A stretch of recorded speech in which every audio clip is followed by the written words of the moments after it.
L'Inter prend un coup de vieux, enfin de vieille.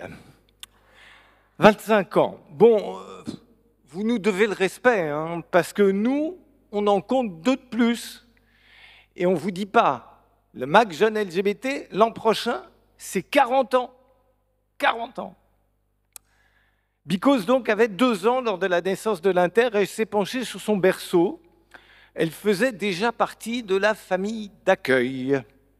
Et elle a essayé de tenir son rôle dès le début, dans une Inter qui prenait tout de suite de l'ampleur, de même que les marches et les printemps des assos, sans oublier les plaidoyers, les communiqués fédérateurs, les projets.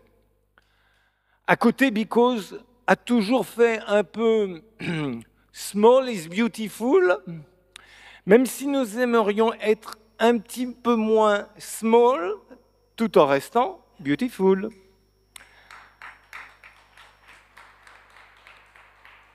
Nous avons essayé de maintenir une participation rigoureuse et constructive jusqu'à faire partie des assos les plus anciennes lors des plénières ou des assemblées générales, tentant de contribuer à la mémoire de l'Inter, même si, côté Because, la mémoire et les archives, il y a du boulot. Enfin, on a été de pas mal des bons coups depuis le début de la décennie précédente, le mariage pour tous, la délégation lutte contre les discriminations, une tentative de politique culturelle de l'Inter, vous avez vu, elle a cru et embelli, on l'a vu ce soir. Mais aussi, hier comme avant-hier, les multiples réunions de l'Inter de demain et aussi les tâtonnements de la délégation Bi, Pan et Plus, que sans doute nous reconstruirons ensemble dès demain.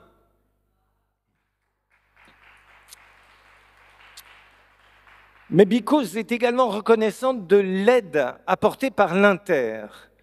Les responsables ont toujours mis un point d'honneur à aider la marche de la Journée internationale de la bisexualité, la JIB, et nous ont permis d'en parler largement lors des plénières.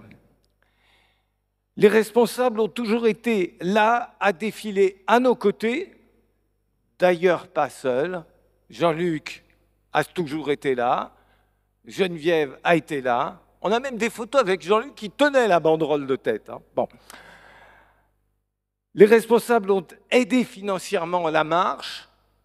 Petit coup de chapeau à la ville de Paris, petit coup de chapeau aussi à la DILCRA en la matière.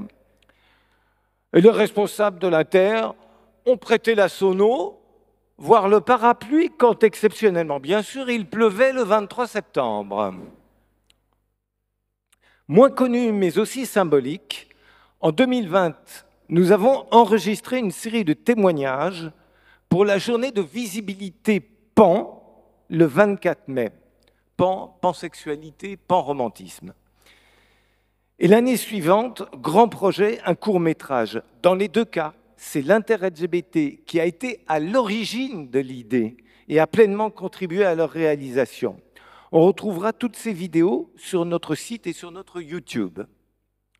Dernier élément en date, après quelques occasions plutôt ratées, notre ami Christophe Madrol, premier artiste à avoir fait son coming out pan, a eu vraiment les honneurs du podium de fin de marche.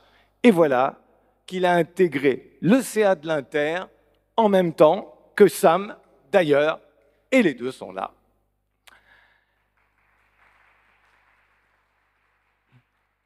Merci à vous.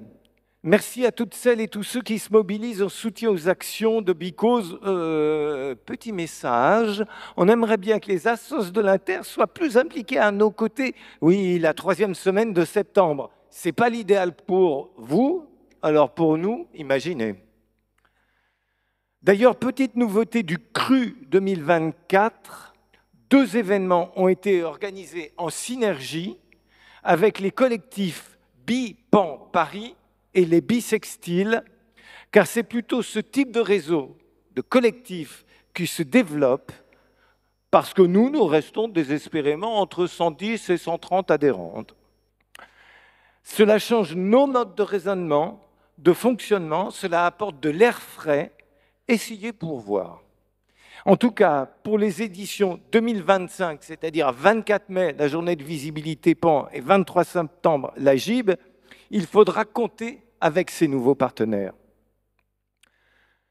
Outre les réflexions, les revendications, les plaidoyers, il nous faut construire en commun les actions dans un contexte un peu lourd. Les actions de Because, les actions de l'Inter, les actions avec l'Inter, bref, les interactions.